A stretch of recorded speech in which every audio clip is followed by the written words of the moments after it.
피상속인 사망 이후에 공동상속인들 간의 상속재산을 나누기 위해서는 공동상속인 전원이 상속재산 분할에 관한 협의를 해야 하고요. 합의에 도달해야 합니다. 상속재산 분할은 공동상속인 전원이 참여하여 동의에 이르러야 하기 때문에 상속재산 분할을 하기 위해서는 공동상속인들 간의 양보와 협조가 필수적입니다. 상속재산 분할은 기간의 제한이 없기 때문에 급박하게 재산을 처분해야 할 이유가 없다면 여유를 갖고 진행하는 것이 좋습니다. 다만 상속세를 납부하여야 하는 경우 상속세는 피상속인 사망 이후 6개월 이내에 신고 납부하여야 하기 때문에 이러한 상속세, 취득세를 납부하기 위한 일부 상속재산 분할이 필요한 경우가 있습니다.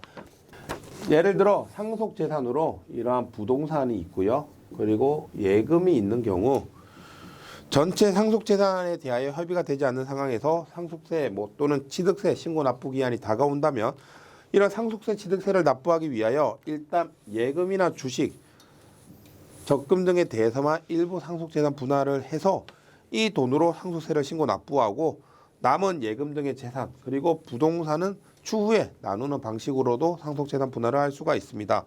특히 배우자 공제가 최대 30억으로 가장 크기 때문에 부모님 중 한 분이 돌아가시면 남은 한 분이 예금, 적금, 주식 등을 모두 받는 방식으로 일부 상속재산에 대한 상속재산 분할 협의를 하고 위 금원을 인출해서 배우자가 상속세를 납부하는 방식으로 상속세, 증여세 등을 절세하기 위한 방법이 많이 사용됩니다.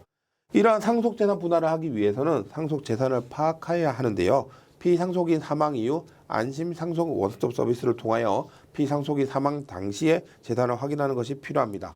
하지만 만약 피상속인이 생전에 증여한 재산이 있다면 이는 안심상속 원스톱으로 확인할 수 없기 때문에 별도로 지방세 납입 증명서, 계좌 내역 등을 확인하셔야 합니다.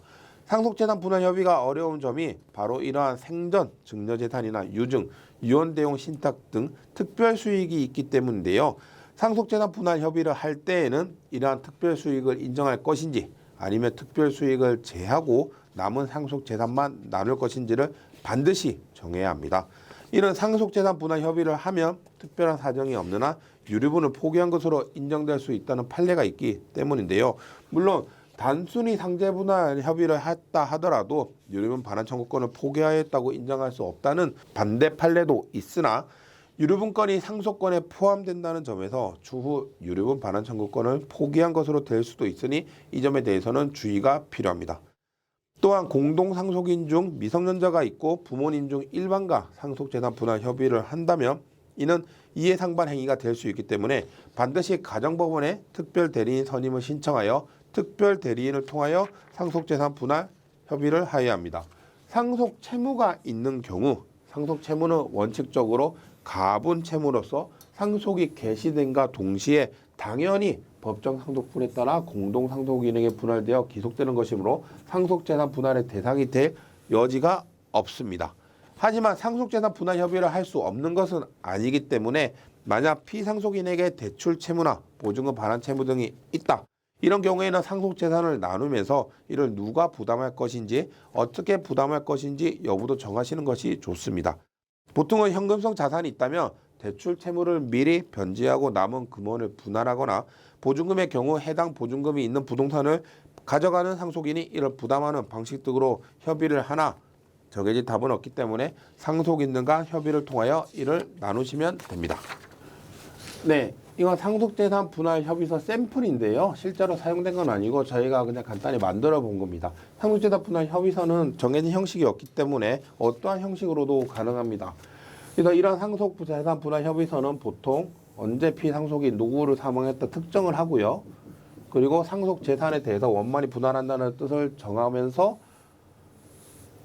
이렇게 상속재산 목록을 만들게 됩니다. 보통 상속재산이 많다면은 별지로도 만들게 되고요. 여기서는 만들어 봤는데 부동산, 현금성 자산, 채무가 있는 경우 이렇게 각자 특정을 해서 최대한 구체적으로 작성을 해주는 것이 좋습니다.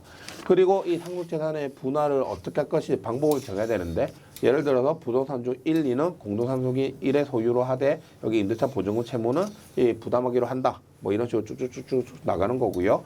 그리고 마지막에 상속재산 분할의 원인을 확인하며 추후 이에 이의를 제기하는 유료분 반환 청구권을 하지 않겠나 유료분 반환 청구권의 포기 이런 규정도 들어가게 됩니다. 이러한 상속재산 분할 협의서도 하나의 계약이기 때문에 한번 체결이 되면은 이를 되돌리기가 매우 어렵습니다. 그러므로 상속재산 분할 협의를 할 때에는 피상속인의 상속재산 및 특별수익 등을 꼼꼼히 확인한 후에 협의서를 작성하는 것이 좋습니다. 만약 상속재산 분할 협의와 관련하여 궁금한 점이 있으시거나 법적 도움이 필요하시다면 언제든 법무부 유쌤을 찾아주시기 바랍니다. 감사합니다.